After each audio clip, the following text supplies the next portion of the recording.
Naturally you, naturally me, naturally golden, naturally free.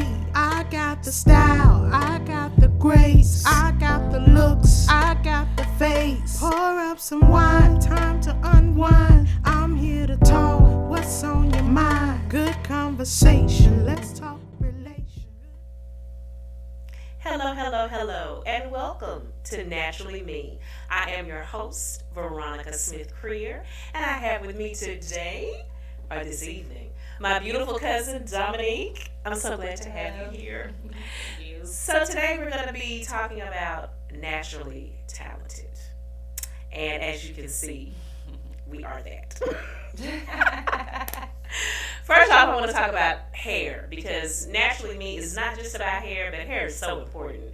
And the fact that mine is natural, and so is yours. It is. Yeah. So today, just like last week, I have a two-strand twist going on underneath, and I'm feeling the wraps a little bit, as you can tell.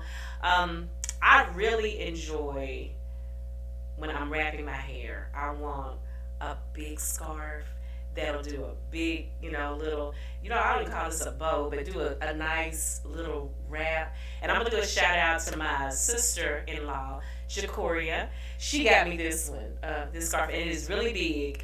It's folded in half and then twisted up. And to me, I have some that do a smaller ball, but I love this one because that one's really pretty. Yeah, you like it? Yeah, I like it. I don't like you. I like to find the ones that are long and big because they're more versatile. Right. This one isn't all that big, but I like the colors on it though. Oh yes, yeah, and that's a big deal. The colors and the material, because yours it looks a little silky.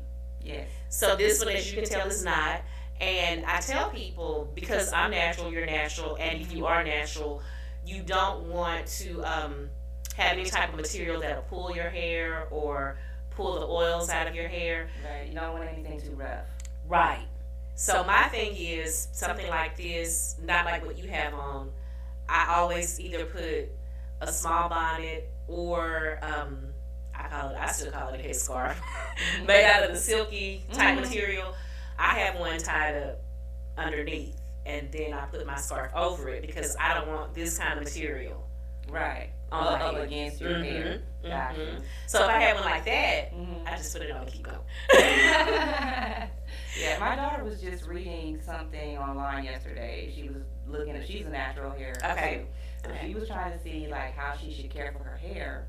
And there she mentioned something that she learned about the scarf. Or having a scarf on your head when you go to sleep. So that while you sleep you're not causing damage to your hair. Right. And I also, we talk about sleeping now. Well, hair goes to pillow. That's it. Right. So I do not sleep on a cotton pillowcase unless I have on a bonnet. And I wear, a silk bonnet. I'm going to do a shout out to Mikhail, Kale's Collections. I have several bonnets that I've gotten from her, for me, and for my daughter, and for my granddaughter, so we can be matching sometimes. Right. But when I don't have one if I don't have on one of those, Okay. I do have some pillowcases, the satin pillowcases that I put on there. I see. So I won't sleep on just a cotton pillowcase unless I have on a bonnet that will stay on. So that's important for your hair. So you mentioned your daughter's natural. Yes. You and I are natural, Yes. but I've not always been natural. Neither have I. Okay. So I'm gonna share what prompted me to be naturally me. And I'm gonna be honest with you, with the perm, my hair was thinning. And it didn't have the volume that I was used to. And my younger sister has always been, well, not always, but the majority of her life, she was natural, but wore her hair straight. My older sister, Vanessa, had gone natural, which even with a perm, she didn't get one very often. See, I was trying to keep my edges down and all of that. Right. But my hair was thinning. So I saw her hair, and we went on a cruise. And I got some crochet braids. And it was the big, the big style. And it took me back to high school when my hair was big. It felt good to see it again, right? Yes. And so I started going natural from then, and that was back in 2016, and went completely natural 2017 in October. Okay. I did the last of the the transitioning. Okay. Did you cut it off too? I did not. mean, like, did you like trim it? I did like a gradual clip off because I couldn't see myself doing the big chop. The big chop. I didn't either. And it was popular at that time, but I was just like. It even had a name, the big chop. Yeah, the big chop, right? But I didn't. I transitioned with crochet braids. And let me shout out somebody else, Tamisha Maddox, Tokyo. What we did was, and I say we because it was my head, she did all the work. The crochet braids, I would keep those up for about 5 to 6 weeks. Then when she would take them down, she would kind of let my hair breathe and trim it. And we put it back up. And so I remember the last time she was like, Miss Veronica, you have to figure out how to wear it. And I'm going to be honest again. I just believe in being honest and transparent about things. Let's go. Yes, let's it honest, right? I was nervous about what my hair was going to look like in its natural state. When it grows. Yeah, I wasn't sure if it was going to be manageable. I didn't know if it was going to be very wild and thick. And I wasn't sure how I was going to be able to maintain it because I hadn't been natural since I was 17. Okay. So I was concerned about that. But when I tell you that I wish I had done this 20 years ago, I wish I had done this 20 years ago. It wasn't as popular then. So that's my thing. My hair was thinning. And now it's thick and all of that luscious, again. right? Yes. Bushes.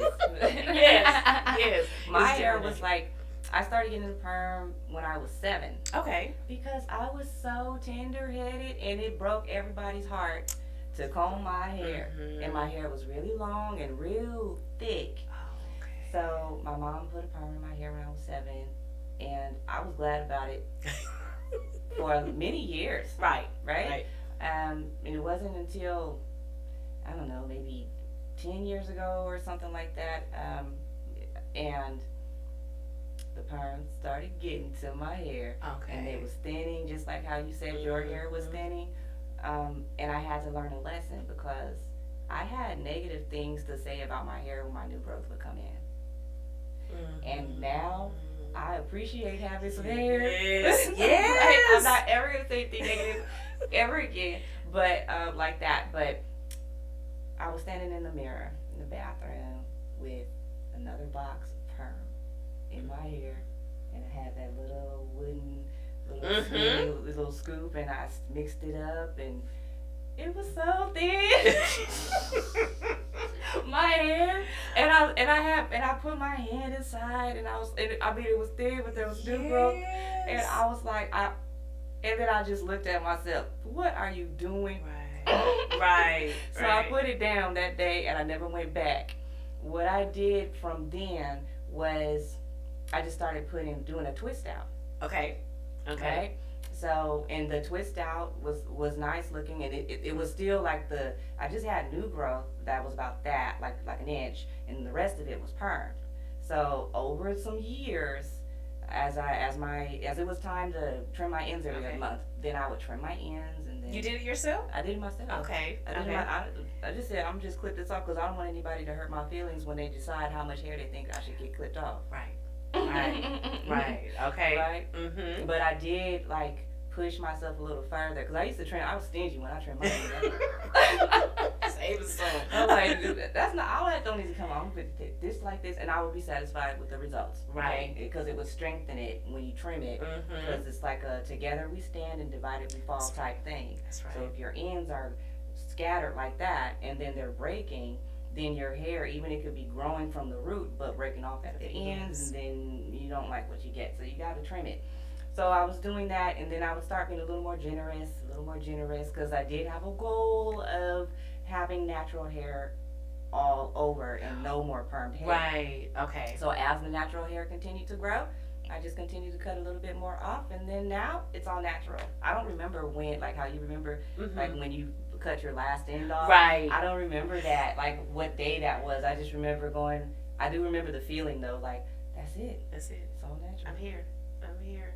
And I guess even to that, that date wouldn't stick out as much for you because you were actually doing the process all along. You know, Right. I was going and letting somebody else do it and Oh, just sitting and so- and just whatever you cut, but you were literally more hands on with yours. So Yeah. you really felt what you were cutting and how much you Yeah, were like cutting. what I was getting at. Well, see, when I was a little girl, like 10 or something like that, I had a disappointing incident at the hairdresser. Okay.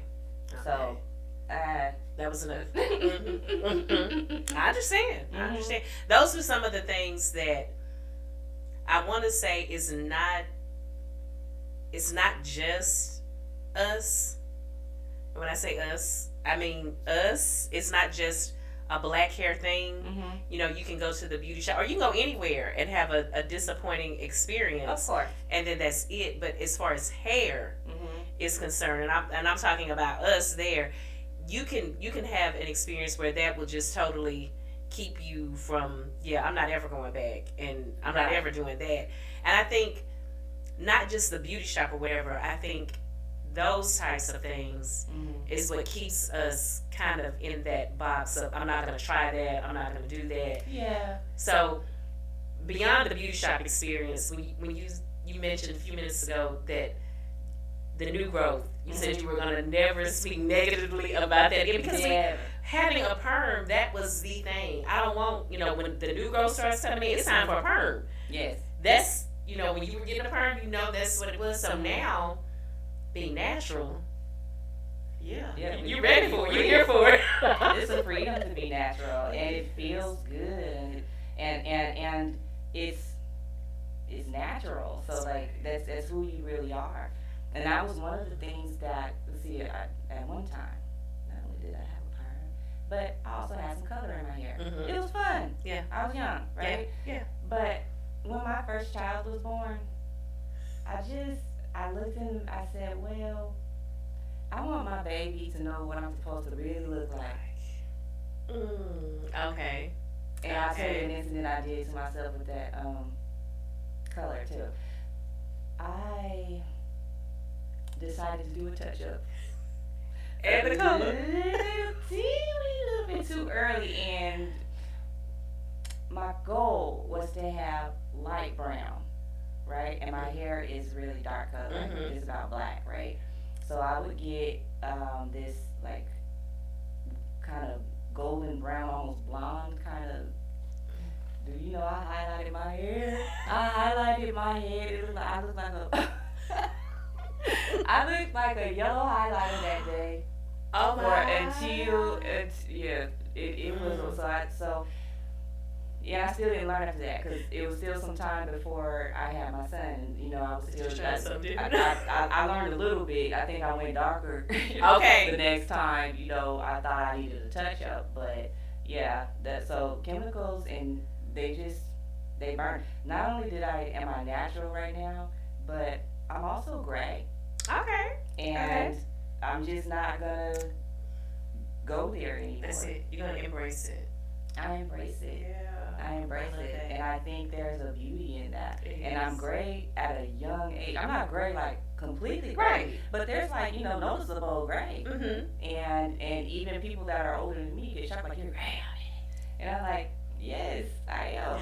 And thank you. And thank Right. you. I do have some gray, and I'm 53, and I don't mind it. I've been having, I guess, for about 5, 6, maybe longer years. I've been noticing the gray, and it's like with me being natural, sometimes it's like it's on the tips. Yeah. And it's been a few times where I'm in the mirror, I'm like, what is that? Trying to pull it out of my hair. It's great. So I embrace it. I appreciate it. I feel like, and everybody may not feel the same way, because sometimes they say you gray when you worry, but it's also a sign of wisdom. And I'm going to take the wisdom. That's what I hold to, and I feel that way too. Yeah, so I'm not trying to get rid of any of my gray. Didn't dabble in dyeing my hair at all, even when I had a perm. But there were a few times when I got a rinse on it, But when I went natural, and it's funny that you should say that you know don't mess. I wanted to have the blonde tips on it. I never got to that, so who knows? Maybe not. I don't did know. dye my gray for a little while. I was well, somebody that cares about me, um, they said, well, why don't you try this? Because this is what I do. And I was like, well, I didn't want to, and I was pushing back, and then one day, she said, well, just try it, and I thought about it. And she said, because you can, it's a semi-permanent, it's not, or it's a semi, like it's not a permanent treatment, Right.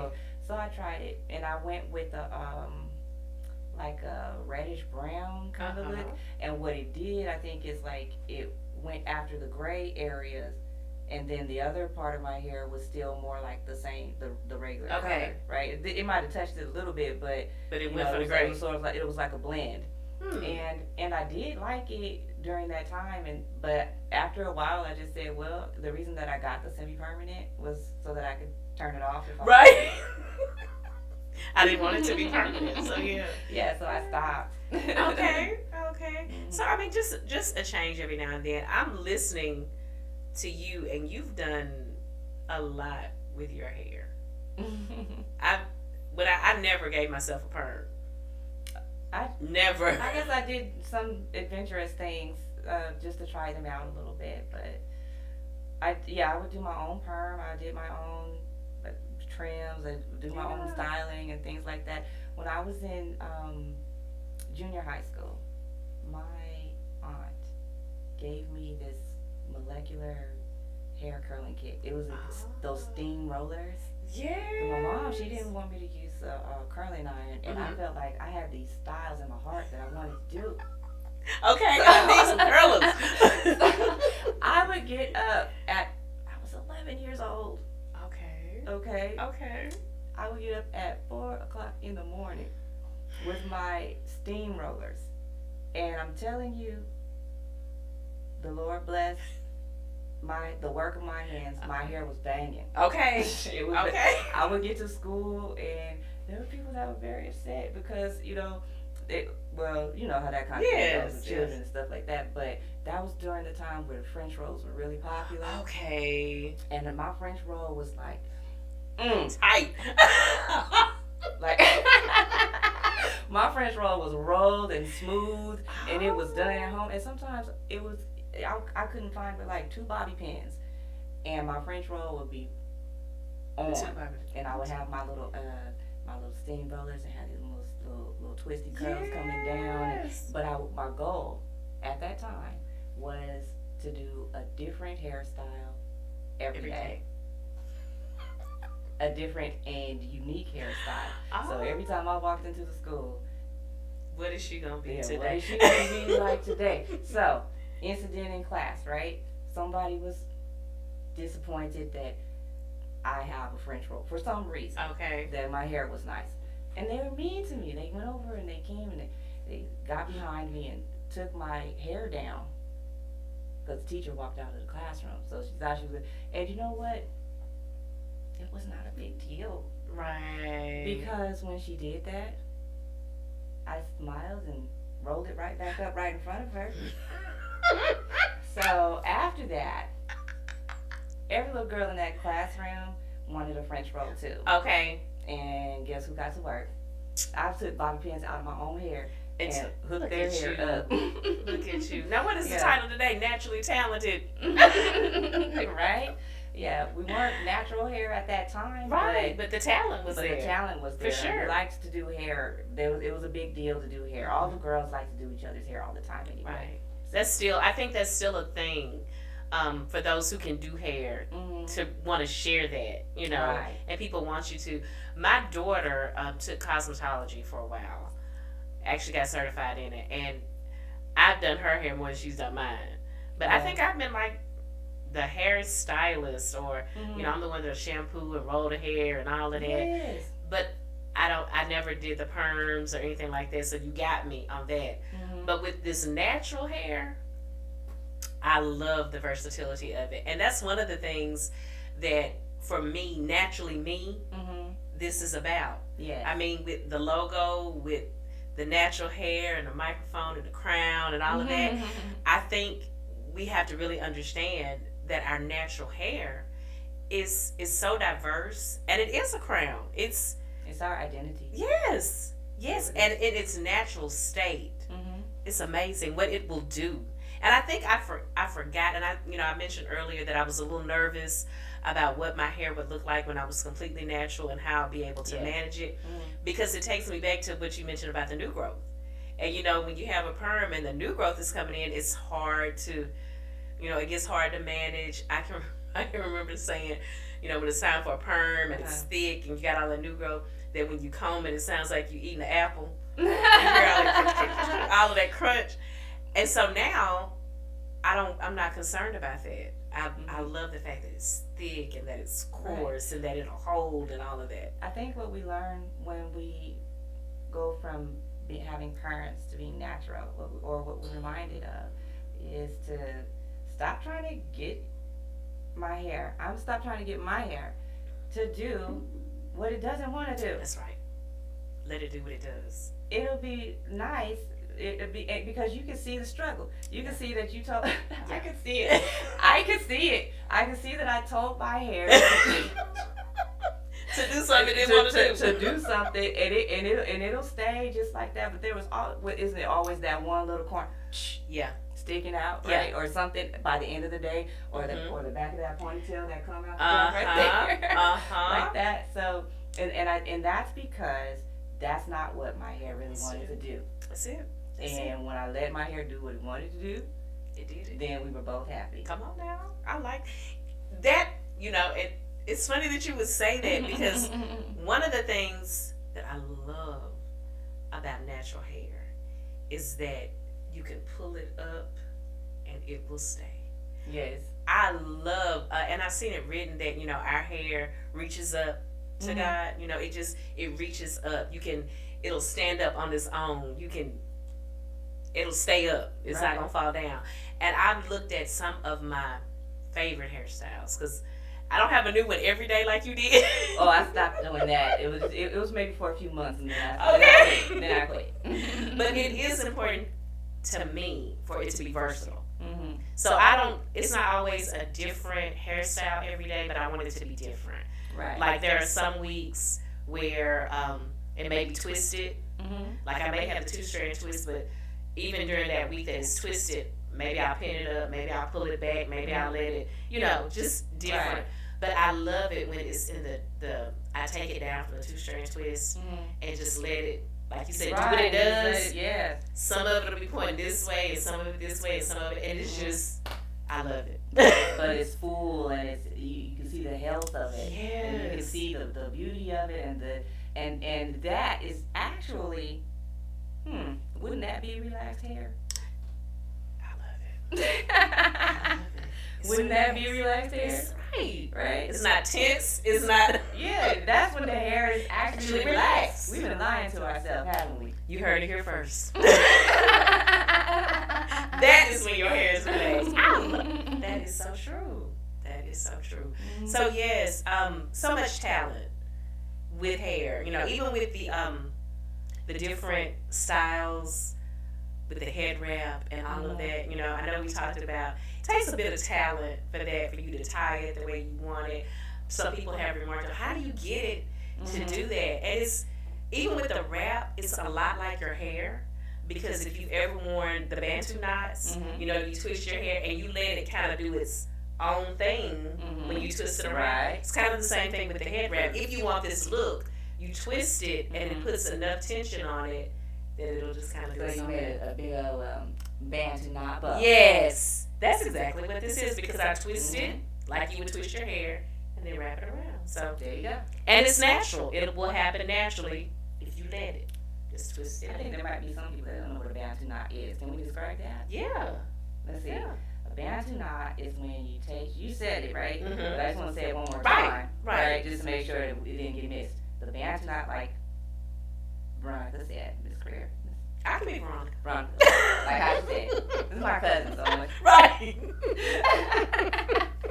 I don't know what I was supposed to say about that. But, okay. So, the Bantu knot, you take a piece of hair, and then you twist it around your finger. twist gets real tight, and then it's gonna curl into a ball, and you can wrap the end of the hair all the way around it like a little bitty bun. And some people's hair might stay, but if yours doesn't, just get a little bitty rubber band and put it on there, and it stays. And you can actually curl your hair into a style that way too. You can. That is how I started when I was natural. But when I first got the last bit of perm, because for me, I could tell. That's why when I mentioned it to me, she said the last time, you just want to figure out how to wear your hair, because when there was still some perm on it, even naturally, you still had that end that was straight because it still had that perm. Let me say something to that, because I experienced that, right? But the perfect style for that is the twist out. The twist out was beautiful for that. I don't go around and say beautiful, but that's what people told me. Like, they were like, look at your hair. And then there was when I went to work, and there was another lady there that she was already natural, and her fro was always on point. And she had a dyed fro, but it was always on point. And she was like, at that time, like there might have been another person, but there's not very many people in the office that were natural that way. Right. So, and it was a pretty big, I worked at a call floor. Okay. So it was a big building, a whole lot of people, taking in phone calls and things like that. Now, I get to work with my twist out, and the woman that I explained to you with the natural hair, we worked on the same department. And she saw me with the twist out for like a few weeks. And she stood up, she said, Dominique, are you going natural? And I said, yes. And we celebrated. We were like, yes. Because it's a big thing. Yeah, it's a big thing. And especially because the ones that did step out there first when there weren't very many people doing that and held on and stayed true. That's it. Kudos to you. Right. Right? Because that made the way for the rest of us to be like, that is pretty. Right? It's very lovely looking. That's it. And getting back to it, we're getting back to what we were doing decades ago. Yeah. The afro, the big afro, the afro that would just do its own thing. We're getting back to that because the processed hair, let's call it processed because now we know what relaxed is. The processed hair, it gave it a different kind of look, a different texture, but now we're getting back to that. And like you said, there were some people that didn't go for that. Right. There were some people who stepped back into natural before it was cool. To a degree. So I appreciate those people who entered the struggle and kind of paved the way for us to get back to it. And so I do appreciate that. I was when I was struggling with the perm, I wasn't doing the I can't even remember how I was doing it. I think I was just, it would puff because then it would be the straight because it would be really cute, and then the natural part would be natural and the perm part would straighten out, so it didn't always make a good look. That's what helped me with the head wraps. Yeah. I started with the head wraps with that. Head wraps too, when you put a wrap on your head before you go to bed, if you have your hair, like if you were trying to make a ponytail style, like, or pull back, or your ends are going to be exposed, when you put that wrap on, when you go to bed, when you wake up, your ends are a little bit like neater up against your head. Those of us, because I have little pillows on my ends, right? They're a little poofy, right? Okay. So little pillows, okay. Little pillows. But when I wake up, if I wanted to have my hair pulled back, that's what I would do. As a builder, I go to bed, put a scarf on, and have it nice and snug, not headache snug, but just nice and snug. That's it. Around my head, and then when I wake up, it will be like like I wanted it to be. That's it. But that's how I started with the head wraps.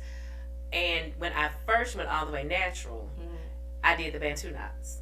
I did it with the 2-strand twist. I would twist it and then wrap it, and then that would into the little knot, and then when you take it down, you got the coils and the curls. Yes. And so that's how I started with just that, and it would give it more volume in the curls, and then for some reason, just doing something different, I just twisted it and just left it, and when I untwisted it, the coils, nice, right? And it's not the curl, it's just kind of a little untamed look, and I love that. And so very rarely do I do the Bantu knots anymore, but I love. Well, that's what I do too. I think I do the when I do a twist out, I do the twist, like a French twist all the way down. Oh, okay. And then a Bantu knot on the end. I was just describing what a Bantu knot in particular is, but yeah, it sounds like we do the same thing. And what is cool about it is if you do a combination of wearing your hair out and down or something, and then sometimes wearing a scarf,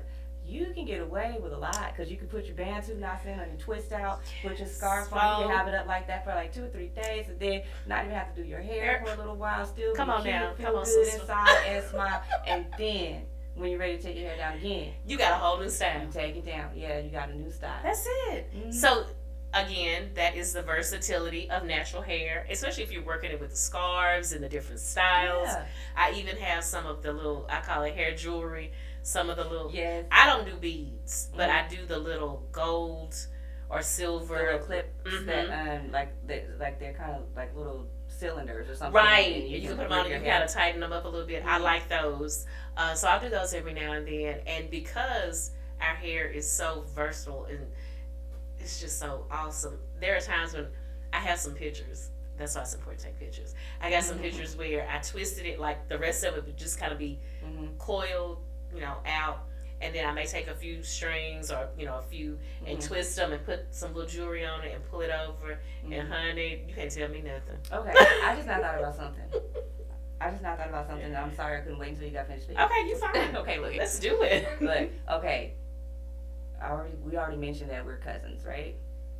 Your Aunt May, my grandmother, right? You know, I have a picture of her with, drum roll, okay,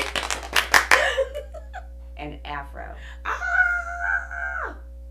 My grandmother had really pretty long hair that went all the way down, and I looked up to her hair. She wore her hair natural too, and her hair looked like it was permed, and so but it just had like that texture, whatever kind of hair. She kept it braided and coiled up with 2 buns, like grandma hairstyle, and she would put a cap on it. She wouldn't let anybody see it very much, but I got to see it when she would braid her hair. And she would even let me braid the very end because it was so long. I mean, it was really that long that she could sit on it. And so, yeah, I have a picture with grandma. I have a lot of pictures of grandma, but we're talking about natural hair, and her hair was natural. There is another picture that I have of her where it's not an afro. Her hair was like hanging down and it was long and curly and everything, and she was sitting in a pretty dress and that was, I'm sure it was natural too, because I don't think she ever did perm it. But I think the one with the fro, if I had that on me, like, it would be, nice to be. I want you to see it anyway. I have to. See it anyway. When I saw that picture, I was like, what? And I didn't, like, grandma, you had an afro. And that was around the time that I had decided to go natural. Really? When I saw that picture. Divine inspiration. It wasn't the reason. I don't think, because I didn't relate those. I just now related those two together right now that they happened in the same time. But so I didn't look at the picture and say I'm gonna have an afro too. Right. But it just so happened that I don't know what happened first. If I started going natural and then noticed the picture, or noticed the picture and started going natural. But yeah. It's funny how things like that can happen. And so you mentioned Aunt May, which was my great aunt, because my grandmother and her grandmother were sisters. So yeah. And speaking and just even thinking about my grandmother's hair, I don't know if she straightened it. And I think back then they may have, I don't know if they did perms, maybe pressing, I don't know, hot comb, press and comb. Now my grandmother, your great aunt, I don't remember her hair being that long. I remember it being long, but not as long as Aunt May's hair. But my mother's mother, my grandmother on my mother's side, had very long hair, but she rarely ever wore it down. She would have it where, like you said, coiled around in that bun in the back or a bun on the top. And she wore a lot of wigs. She wore wigs that were really short. Oh, yeah. But I guess that's versatility too. Yeah, that's versatility. They knew how to do it. Yeah. And I remember when my hair was permed at first, you know, grandma, she wasn't delighted about that. Right. She wanted my hair to be natural. So Oh I'm glad yeah. to have finally listened to her. Get back to it. Let's get back to it. That's fine. I think they'd be proud of, just reaching back, and we tried it, and then we came back. Yeah. We tried it. Hard headed, right? That's it. That's it. That's it. But we did get a chance to experience Yes. both worlds. We growing up, like I said, I didn't get a permit until I was 17, so I can distinctly remember the press and combs. I can remember the wash days and we had a lot of hair. Me and my sisters, we had a lot of hair, so it was a process. I can remember before I got a perm, I can remember trying to do my own hair, not pressing it, but maintaining my own hair, rolling it, and all of that. Right. And I can remember how much easier it was after I got a perm. No, you didn't say rolling. Yeah. No, you did not say rolling. I did. Rollers back. I didn't have the steam rollers like you. You didn't have the. I didn't. Did you Oh say no, steam rollers? I didn't have them. yeah, no.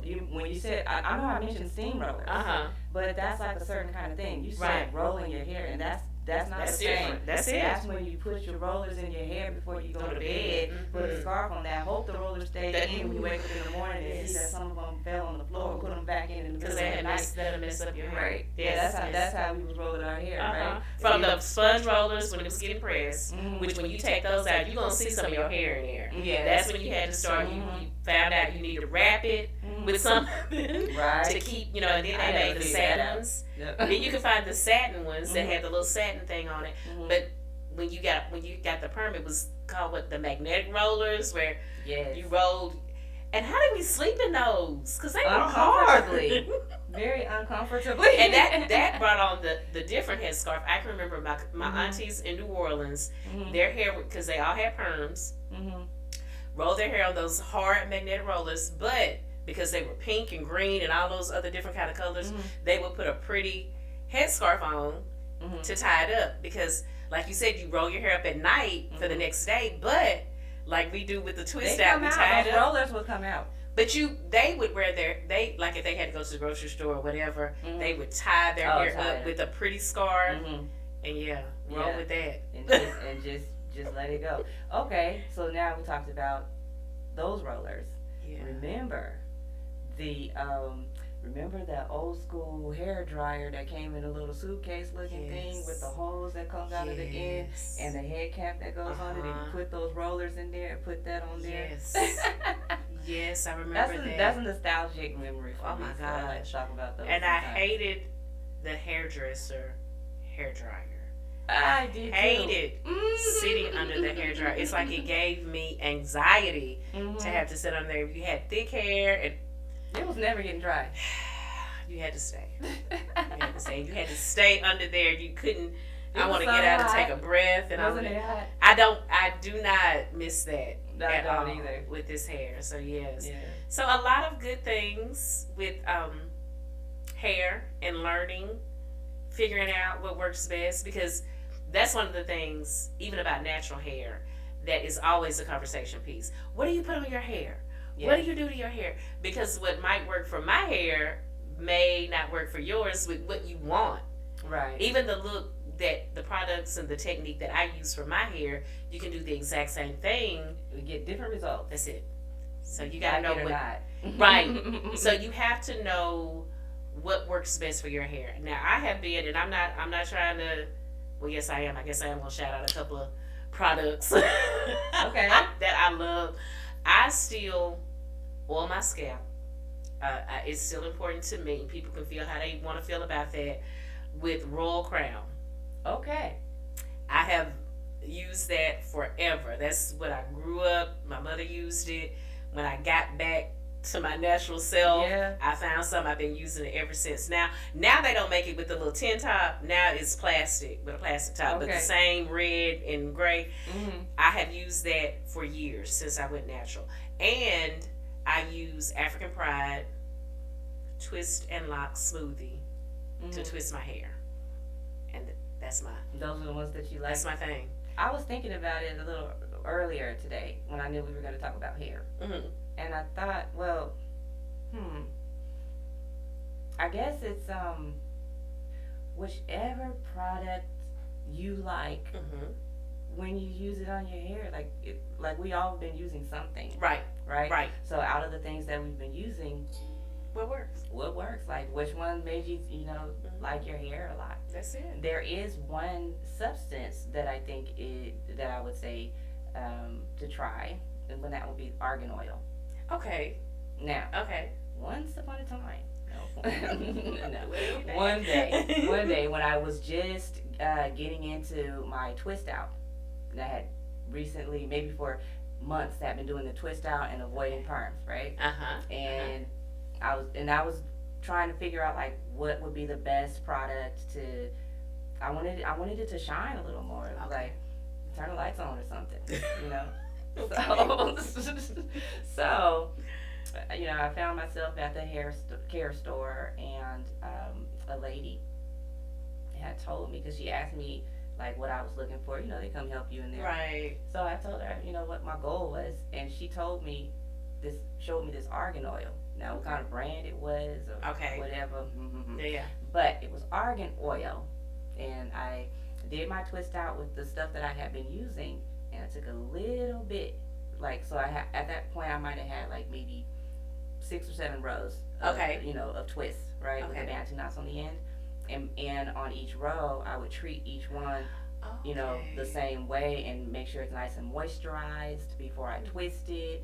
And you really want to feel that slippery feeling at the end when you curl it and coil it into that knot. So, but with the treatment that I was doing with the other products, I had just a little bit here, a little bit there, and a little, and then I would take the argan oil in a little drop and rub it in my hands and slide it across that, just going down like that, like you have your part, and there's a piece of hair sticking out waiting to get twisted, and then you just want to, oh, look at what I did. You just want to, kind of go like that, and don't brush it in. And then twist it into its twist, bantu knot, go across. And when I got up in the morning that time, yes! That's what I wanted. The lights came on. That's what we wanted out of the perm. It was like nice and bright, and it had a sheen. That's what it is, the sheen. That's the word, right? So it was really sheeny. and so that's what I used for a long time. Okay. One other thing I noticed is that different locations and climates have a direct impact on the manageableness of our hair. And I don't even want to say not manageable.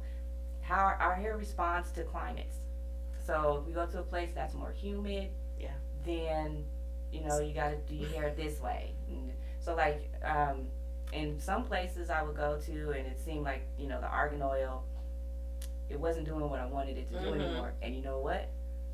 That is when I embraced just a regular old fro. Okay. Right? Yeah. Not even twist, because at first I wouldn't go anywhere without the twist out. Right. Like I felt like I needed that, because I still went from the perm, right? Went to the twist out, and so I felt that like the twist out gives you that jazzy feeling in and it is still technically a fro after that perm falls off there. After you cut that last piece of perm off, if you do it that way. But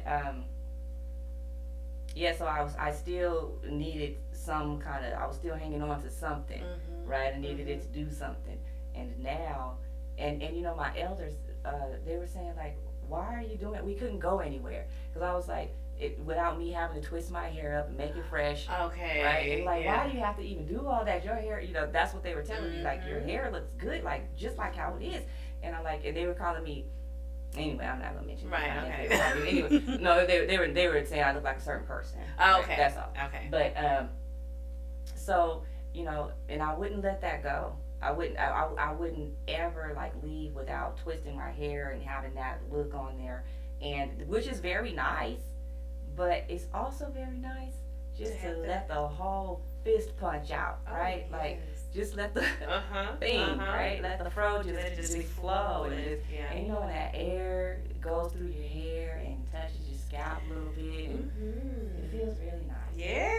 Yes. And I have not embraced fully just the fro. I do from time to time just let it do what it does, Mm-hmm. because your natural curl pattern is important to know what that looks like. So I did, like you, I started with the two strand twist, the Bantu knots, and then with just the two strand twist and the twist out. Mm-hmm. But I like that coily The look. coily look. So I had to just kind of figure out from there what does your actual curl pattern look like. And it's not bad. It's cute. I wear it sometimes, It is, but not as much as I wear it with right. the extra.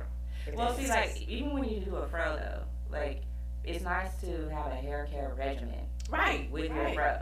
Right. So like you don't just like let your hair I'm glad you said just that. not I'm glad you said like have any attention whatsoever. Yeah, that's not natural. That's something else. That's careless. That's neglected. neglect. There you go, neglect. And so you don't neglect your hair. You still do your treatments. Mhm. You still do your moisturizing and do everything so that your fro. You want a moisturized fro, right? That's right. you know. And you want it to be healthy. And you shape it. Now a fro is versatile, right? The regular old fro, it's more versatile than what we give it credit I for. know. Because like when I do mine, I like to still have it like flipped a little bit to the side, Oh. come down. Like that's the. It's not that long where it's gonna like waterfall like that, but that's the direction that I like it to go, Mhm. like on this end and then have the other kind. Okay. So that it kind of like Does sits a little around. something. Yeah, it sits up like that, and I would like maybe one day do someone else's hair like that too. See, it is gonna do it like go See? thing to the side. Let's go.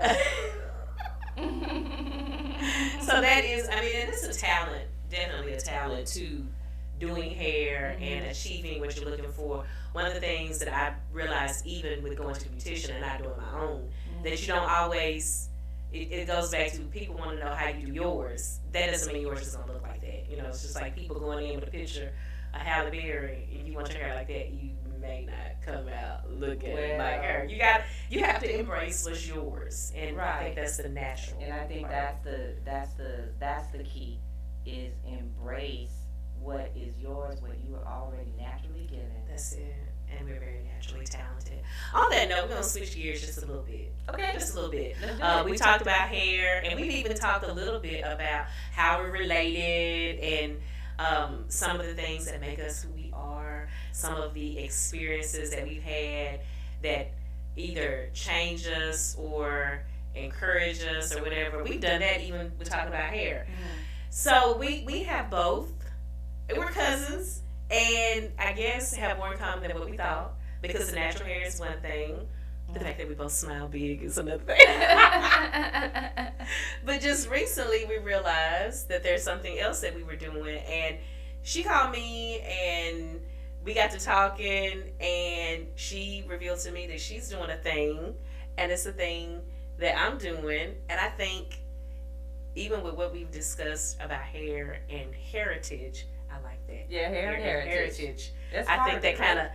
catapulted Yes. both of us to doing what we're doing, and they want to know what it is. Oh, okay. Oh, okay. That's a good Writing setup. books. We're writing a book. Each of us are. Yes. So I've already done the children's book, which I've explained it and talked about it even here on this platform for my granddaughter, which was not the book that I intended to write first. I've had a book, or probably books, in me for years.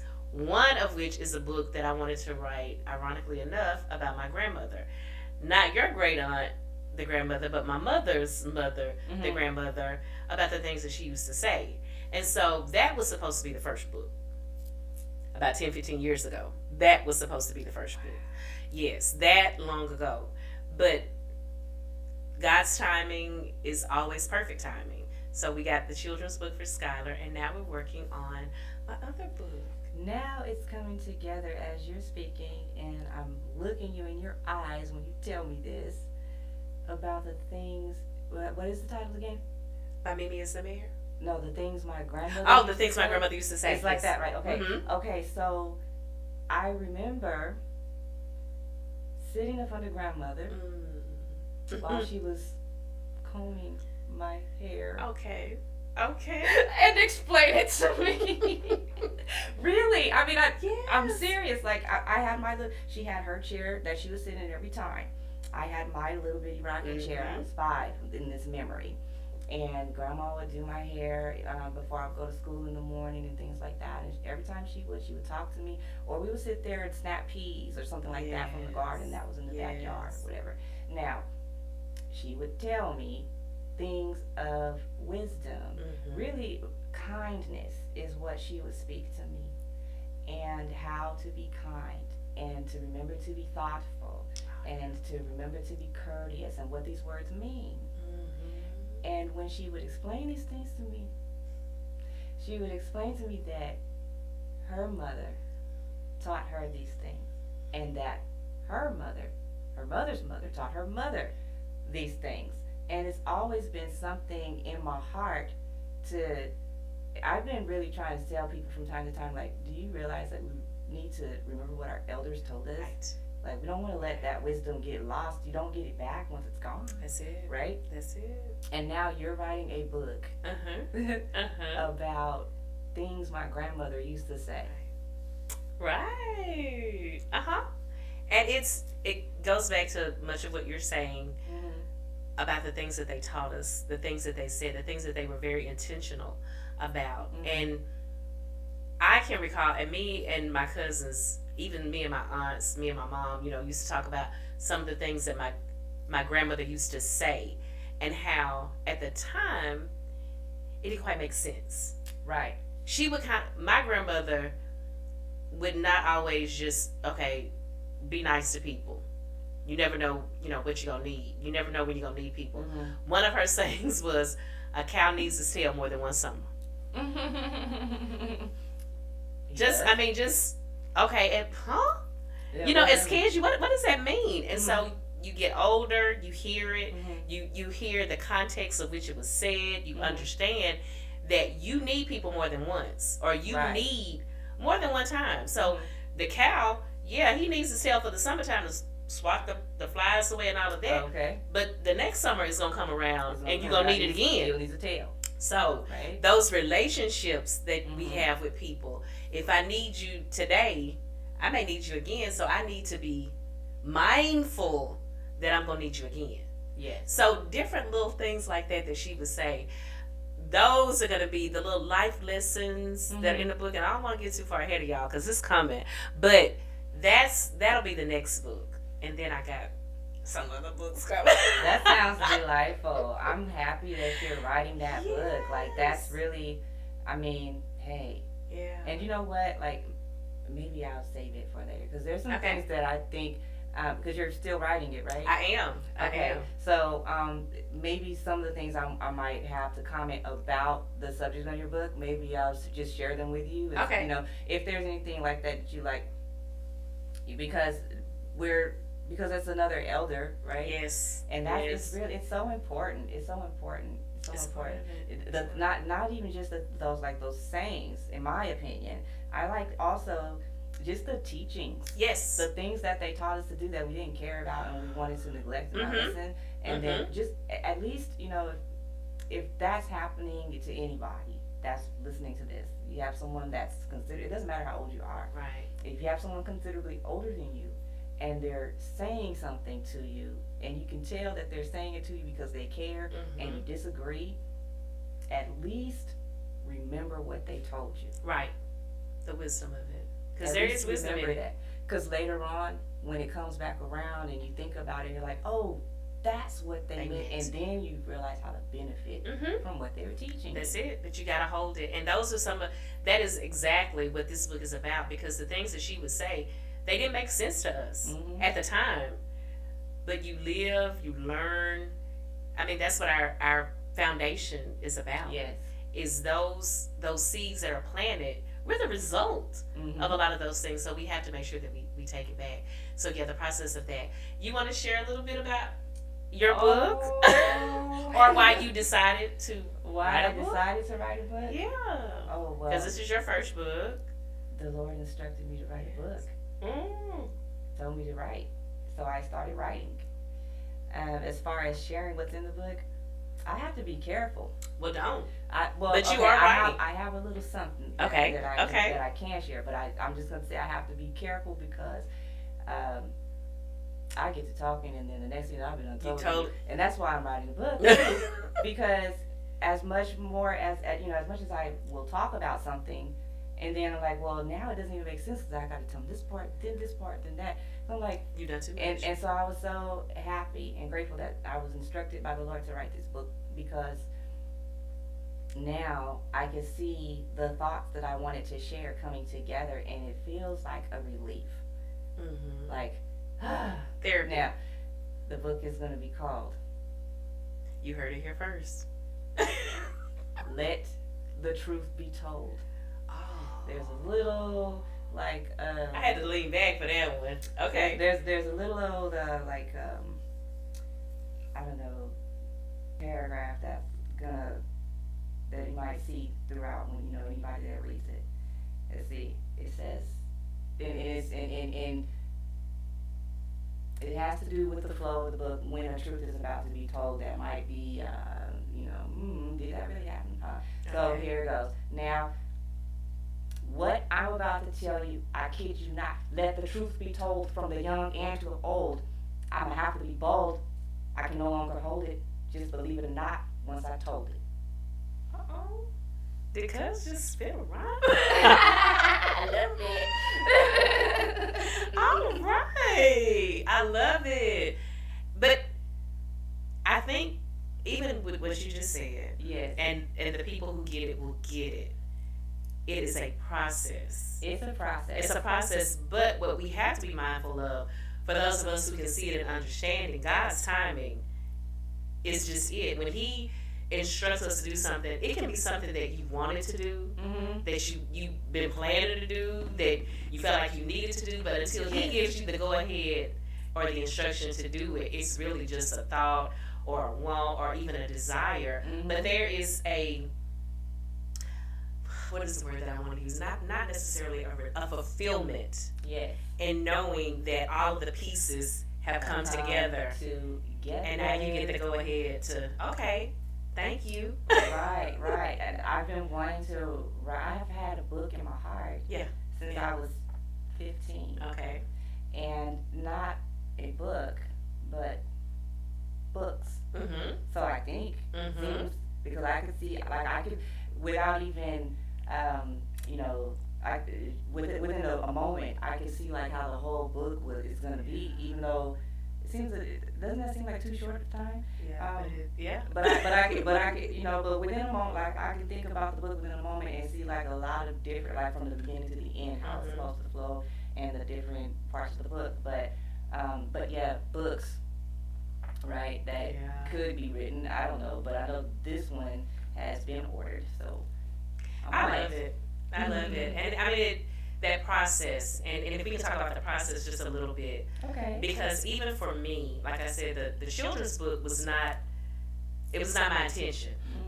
It just kind of happened, and so I know again that goes back to God's timing, because had He not given me the instruction to go ahead to do my Mimi is the Mayor, which is my children's book that is out.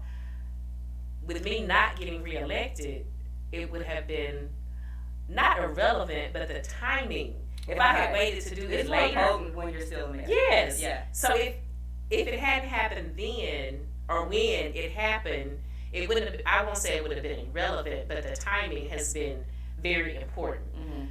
With my grandmother's book, or the book about my grandmother, I think having gone through this experience makes that book even more important, and it gives me more content with some of the things that she said, that when she said it, I had no idea that I even wanted to be the mayor, let alone running and being in that position. It gives me more content for that book because the things that she said were things that encouraged me and inspired me and gave me the strength and the courage to go through what I went through during that term. Right. So the timing is very important. So that process and what that process looks like. And I'm just going to share just a little bit because I know our processes are a little bit different. Because just like your hair, Yeah. you do things on your own. And I applaud that because there is something, just like I mentioned about you doing your hair and you feeling it and you touching it and you being the one to cut it. There is something to having your hands in the entire process, going through it. So for me, I've made a lot of connections, a lot of networking with a lot of different people. And it's amazing to me how God can pull people from your past in a position that you would have never even fathomed. I shared on the last episode about my mother and about her babysitting and all of the children that came through our house and how she mothered so many children. And so when I was looking into getting into this process of a book, I contacted this gentleman. I'm gonna do a shout out. I just love so many people. Tim Johnson, Timothy Johnson. Tim Johnson. He had helped. Shout out another name, PJ Yarbrough, and she's written a couple of books. He helped publish her last book. Okay. And so I contacted him and, just wanted to see what that would look like and all that. I think I contacted him in May. And by December we had a finished product. And there so you go. I want to shout out him not only for being an awesome publisher, but the transparency and the truth and all of that. Because when he and I talked, he told me, he said, I'm just going to be honest with you. You could do all of this on your own. He said it may be time consuming and all of that. And my thing was, God puts people in places for you to be able to access their knowledge. Sure. And I didn't have the time. I'm just going to be honest about that. I wanted to be able to do the book and just go. Here. Yeah. Here. And so writing the children's book was, the work of actually writing the book wasn't the hardest part. It was the illustration, and then he did my website, and then getting it ordered and getting it on Amazon and all that. So he took care of all of that. And so that process, the process for me has been very simplistic. It has not been hard for me at all. Now what it's been for Tim, that's a different story. But for me, it's been, I gave him what I wanted. I told him, as far as the book was concerned, hair was important to me, the diversity of hair, the diversity of people. I wanted to make sure that it wasn't just, for lack of a better term, just a black book. Right. But we are in a melting pot. It's about all different, but the most important part is that it's the relationship with me and my granddaughter. Yes. Now, I'm her Mimi, but as long as she's known me to be her Mimi, I've been the mayor, because Skylar's only 4. But it was important to me, or for me, to illustrate the fact that children don't care what your title is. No. They don't care if you're the president, they don't care if you're the mayor, they don't care what you are, as long as you fulfill that relationship that they're born into. I'm her Mimi, and that's what's important. Right. Like, Mimi, you gotta go to work. Maybe you got to do this, but I need you to do this. So, although it's a children's book, to me, it was important to show that relationship. It was important to show the diversity of people. The fact that I'm the first person of color to be the mayor, that was important. Yes. And during her 4 years of life, we got the first person of color to be the vice president. We got the first black woman to be a Supreme Court justice. And those things were important to me. Yes. So with having President Obama as the first African American president, we got Michelle Obama, the first African American first lady, and all. Yes. So those little things. That was nice timing. Yes. It was perfect timing. So although some other things led me to it, I'm glad. I thank God that He gave me the go ahead to and do that book first. And Skylar, although she's 4, she understands that she has a book. So that part of the process was easy. And so now I can, refer him to people or refer people to him because he did an amazing job. He's doing an amazing job. And it has been easy for me. So this next part, during the next book, I kind of have an idea of what to look at. That's good. And that's perfect for me too, because my book is just getting started. But I could see the end of the book already. Yeah. So it's not like, and what my process is like is just sort of like how you do in like if you're managing time, or we'll say managing time, you can go in increments, right? So I'm like this. Well, if I can do like 5 pages at a time, right? How long, like, and let's say maybe 5 pages in a day that I write, and maybe, and it doesn't really go like that, like, because you get excited and then you start just doing it anyway. But when you think about it on a regimen, and you say, okay, I'm gonna do 5 pages 4 days a week. That's 20 pages a week. How many weeks is it gonna take you to finish the book? Not that long. It's not. It's gonna take like a few months or something like that. And then when you go into it like that, and then you realize, oh, I'm gonna talk about this. I'm gonna talk about that, and then you keep going like all the stuff that you want to say. And for those of us that talk a lot, or if you get told, I've been told. Thank you for telling me those that told me. Yeah, right? But I've been told, and I can tell by the look on somebody's face. I've been talking. Oh shoot! I mean, how do I get out of this? Because now it's on a roll, and then you got to figure out how to shut it down. Then you want to shut it down, but the other person says something, and then you start back over. And there you go again, right? So, but if that sounds familiar to you, like you're experiencing that, maybe you got to put it down on paper, because when you put it on the paper, then you have the floor. Right? That's it. And we're not interrupting each other. We're not going like, oh, like I'm tending to do right now sometimes. But you get it out. But you get it out, right? I mean, a little interjection here and there is not that bad. But yeah, but you get the floor when you write, when you type, and it's a blank canvas, and you can take the reader, whosoever would be willing to be one, right, on a tour, a gentle tour. A roller coaster ride. You could take them, anything that you have that you want to share, like that. If it's lengthy, like that, try just jotting it down. And one of the things that I'm doing right now, as far as my process, I don't think I'm really too worried about like the organization of the book. Like because you can go with one chapter talking about one thing, you can come in with another chapter and it can go at a different angle right quick, which would give a person a break from that one subject, right? Then come back around the next chapter and finish off what you were talking about, the other thing, and the book can just keep flowing back and forth like that. You can be creative with it. Anybody that's poetic, you can drop little poems here and there. You can, there's so many different things that you can do. Like I can see different inserts that you can drop in just to take some to give someone a mind break right quick, maybe a dream, or maybe a pretty song that you thought of, or some sayings, or some kind of theme in the middle of your chapters or something, and then go back into it again. Like really just whatever is coming to your mind, and be honest about it. And you said that so simplistically, and somebody watching is gonna be like, oops, I'm sorry. But that to me is, what is this, naturally talented. And we have to understand that we all have different talents. And you explained that with such ease, and like I said, it was so simplistic, like you could do this, and you could do this, and you could do this, because you're coming from your own giftedness, your own talent. And somebody else who may have been writing, or may have a book or books, they may think, I don't know that. So I think that's what makes us unique. That's what makes us different. And even the fact that both of us are talking about doing a book or doing books, because you mentioned, I feel like I have books in me. Yes.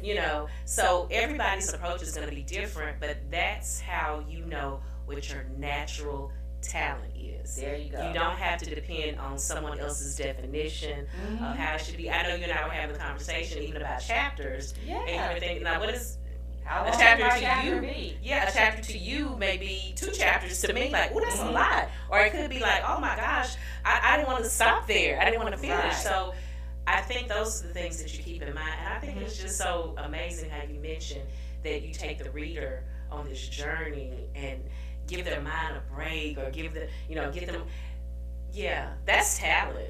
Well, I was just, thinking of it like that. That's the way I think of it. Right. And I was just saying, like, maybe everybody, like you said, might not be able to get it, like what or and they don't have to. It's fine. If you read the book, you'll feel it. Right. Now, also, I was really saying that towards people that talk a lot, right? Like I so, feel or people that like to talk. I don't think a little. That's relative. That's all relative, right? Yes. What someone else thinks, right? That's it. But That's if it. you feel like you have a lot to say, go ahead and just start Getting it out. Just type it out. And now they even have like in Word, I think they have like the dictation, like the speech little feature in there, and you could. I haven't tried it. I was gonna try it on this book and cheat, and then just sit there and like I was talking to you or something, and be like, yeah, you know what happened, this and that, and I think that would really make a good book too. Oh yeah. Because you could, the flavor of how we speak, it will come out in there, and you might put some. You got to put some. What are those apostrophes and stuff sometimes when right. you might have to G help it at out the a end bit. of the word, but But that's okay. But now you know how we speak a little bit more than spelling everything so perfectly, right? Yeah. Yeah. So it's and I think that is where I was getting at, is just to be free about it. Like, break the rules. Like, who made them? Right. And do we even know all of them? Right. and are we really feeling that way when we go and get, like, depending on what kind of read, what your audience, the target audience is. My target audience is like the general everybody in pajamas.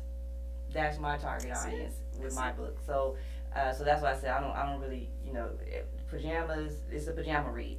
So like we don't care about like, we care about some rules because like commas and periods and things like that. But so we want to be solid in your grammar and how you write. But like anything else outside of that, as long as you're conveying what you want to say in that writing, whatever it is you're writing, whether it's a book, whether it is just a few pages of something that can go into somebody else's compilation of stories or something like that, and you can do short story compilations. You can, there's so many different ways that you can go about it.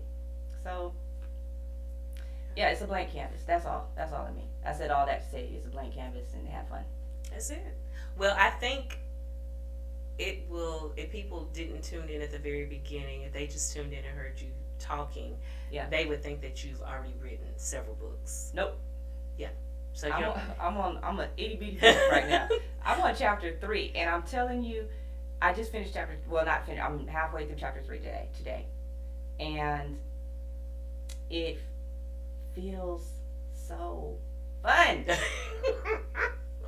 And so that's why I'm just excited to talk about it. I didn't mean it to come across like I'm this amazing author. No. You can't find my book in any store. Right, not yet. Not yet. But I can see the end of the road. Like and I feel like when I get to the last page and I look at it and go, well, I guess this is a whole book. I feel like there's going to still be so much more. Oh yeah. That's the books. Yeah, it's like some years back. It was one of my relatives. They told me that I was telling them the same story over and over again with the same voice inflections, the same gestures, the same, and I know what story it was. It was the story about what occurred during the time that I carried my first child. Okay. Right? And he was not even 1 year old yet. So when she would come, I would tell her that story every single time. You know what? This happened, that happened, and now I'm realizing, that the book. I don't know if that's going to end up being in there. Good, but I'm realizing that that's a book. I already had it rehearsed. I didn't even know I was telling her the same story over and over again. But that's a whole chapter of something that I had been rehearsing and didn't realize it. And I could see how it's fun to share. And I thought she was interested, and then she finally told me. But you tell me this every time. And I think if we're honest, and maybe not if we're honest, but if we want to, if we realize it, if we put it into action, most of us have books in us. May not be conveyed the same way, like you said. Some may not ever make it to an entire book. Some of those experiences may be chapters in somebody else's book, but I think experiences and telling the story. Yes. I think there are books about that. I have friends and relatives that they know how to tell a story. My dad was like that. My dad, he could, and it could be the same story every time, and we would just be like just listening. I can Yeah. remember around the table we would just listen, and the way he would tell the story, you could see it happening. Right. You felt like you were there, and everybody doesn't have that same gift or talent Mm-hmm. to be a storyteller. Some people could probably write it better than they could tell it, or vice versa. Right. But I think those are some of the talents that we have that sometimes we don't really put them to use. You know, Right. we don't. You know, you mentioned canvas. You know, some people have an eye for art, but some people are artists. Yes. So it's different. They and go together. Yes. And one You need feeds one with- the other. that's it. They go together. Like So you one just has need to to be know. this, one has to be that. And it's funny that you said about who was that? my dad. Your dad, Mhm. right? That he, the way that he told the story, and you could see yourself there. Do you know? My uncle Raj, Okay. grandma's on this side of our family. He used to ask me when I would come visit at grandma's house because Okay. he was there. And he would ask me, and I would be like 11 years old or some 12. I remember I was 11 or 12 in this particular conversation that I'm thinking of. And he asked me, because he would check in and make sure, because he liked to read books. He had, all these encyclopedias and stuff. And Okay. so he was, like, he liked to learn and like to, know things and everything. So that he would check in with me and say, hey, you been reading any books? What's the last book you read? What was it about? Okay. And I would tell him about the book that I read or was reading, and he told me after I told this story this time, and I told him about the whole book, Mhm. and he said, what you just said about your dad. Mhm. He said the way you just told that story, I was there. Uh huh. He said you have a gift, and it was tucked in the back of my mind, for a long time. But he told me that, and I didn't forget it. Not many people, knew that, because not many people are going to ask you, like, what about your books, and what is it about, and sit there and listen to you. So I didn't hear it often, but Uncle Raj told me that time. Awesome. He told me. Awesome. And that, I guess that goes back to even what we talked about with hair and heritage and the things that make us and shape us. Those little conversations that maybe we didn't pay a whole lot of attention to then, they come back and you see it, you Yes. know. So now you're telling the story. Now I'm telling And somebody's the story. going to feel like they were there. I hope so. I hope that's what the effect is. I'm hoping so as well. I'm Yeah. hoping so as well. Well, Dominique, we've had some interesting conversations about being naturally talented. Anything else you want to share? Naturally talented. We are. Yeah, that's what we're. Well, Yeah. okay. I do have some things that I could share. Okay. Okay, Well, if you want to save it for another episode, don't rush, because I can always have you back. Okay. Yeah. Maybe. I don't know. Like, should I? Okay. I've been working on something. Okay. So, well, those that don't know me don't know. I'm not from this area. I'm from the West Coast. And when I got here,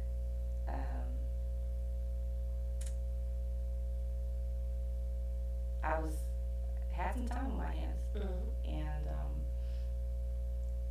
so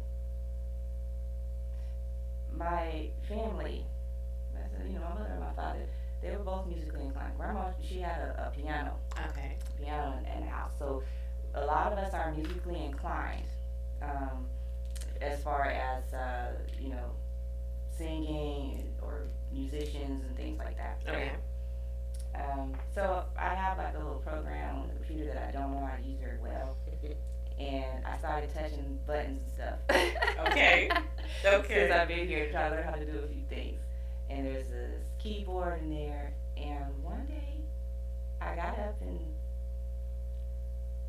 there were songs in my heart too, besides books. Okay. Right? And I just started like touching the keys a little bit. I've always wanted to play. There's been pianos like in my home throughout my life from a child growing on up. There was one at grandma's house, and the coordination and I can hear the notes. I can sing the notes, Okay. and I played the saxophone before, but I couldn't figure out like how to get the piano going. And then one day, I felt something happen.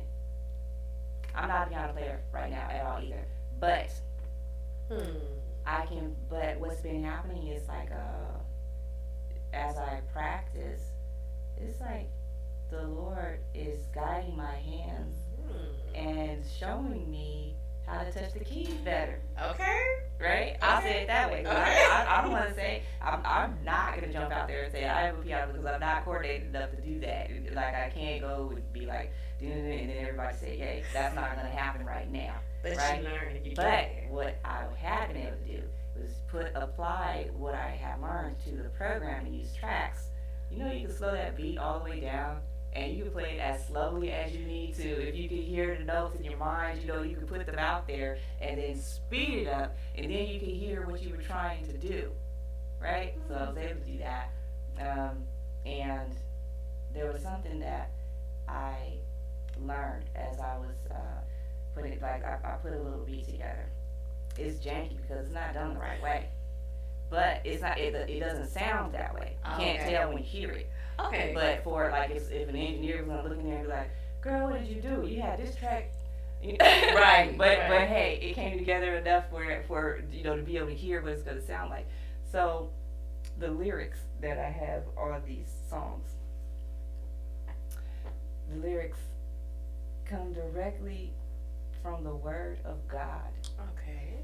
Word by word, and the way they come together, like it doesn't even have to rhyme, but for somehow it makes sense. It makes sense, and so and I had started doing that. You know, like I had like little tunes in my mind, and then I put this one together, and I couldn't figure out like how to make it flow at first, and all of a sudden it just came to my mind, and I was like, oh, you know, so I go and I you know start so I've been like harvesting songs. Oh, so that's another talent, you know, or what do you call it? The naturally talented. Mm-hmm. Yeah. So that's definitely another episode. Yeah, that's another few tracks episode. when you come back. Maybe We don't know. Could be because we're. Yeah, so that's kind of like where that rap came from. You know, like I don't rap. I don't rap. Like I don't. Okay. Right? There's not, you know, I've never picked up the, you know, thing to like go do a rap. Right? But I'm gonna tell you something. The words that I told you about the book, The Truth Be Told, those words came from God. Yeah. He raps. And he told me how to say it, and made me practice it too. You can believe it or not, once I told you. Okay. and you said that, and it made me think about Tasha Cobb. I listened to her quite a bit. And she was saying in one of her live songs, she was saying that, because she's a singer, and she said that God sang back to her. And he sings way better than I do. Those are her words. So she said he sings, you said he raps, he does everything. Where did we think we got it from? So people who don't, some people are not spiritually inclined to believe.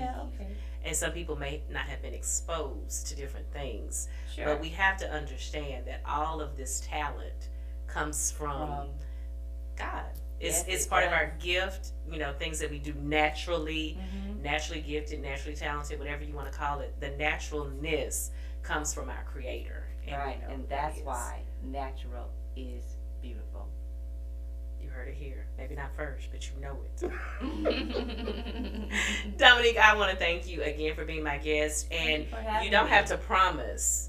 Just know she's coming back. She'll be back. So I just want to thank you again for coming back, because you will be coming back. I want to do a shout out, and we've been doing the same shout out for our sponsors for a while. And I say sponsors because we want to continue to put them out there, because we appreciate them being who they are. Jason Sorrento, we have a few of his candles displayed. I'm hoping everything is in the frame. And then these particular cups, they just fit. You know, this is, I think I had this one the last time, or one other episode, because I love the afro, the earrings, the lipstick, the crown. And Dominique says awesome, beautiful, and charming, because she is all of those things. Yes.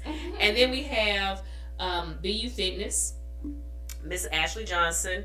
So I want to always showcase some amazing people, and they are just that. So I'm hoping very soon I can get Ashley on. Ashley and I recorded an episode that Richard decided he was not going to air. We're going to come back. Ashley's going to come back. And Jason, I know, stays so very busy. Jason and his brother Justin are so talented. They are twins. They are so talented. So Jason, it was not enough for him to be awesome with flowers. He is also doing candles and other things. And Ashley is amazing at everything that she does as far as being a trainer and all of that. And I'm so proud of both of them and the fact that I know them personally. So yes, I'm excited about that. So we do want to continue to showcase different people, different businesses, the things that they do naturally. So we're excited about the show. Again, you all be blessed. Can I do a shout out? Yes. Before we go? Okay. Yes. I want to do a shout out to my children. Oh, good. Hi, Dimitri. Hi, Leela. I love you. And so now I feel bad that I never shout out my kids, but I'm going to shout y'all out on the next episode. You all be blessed. Be a blessing. Do it on purpose. And do it with purpose. And we all know why. It's because we can.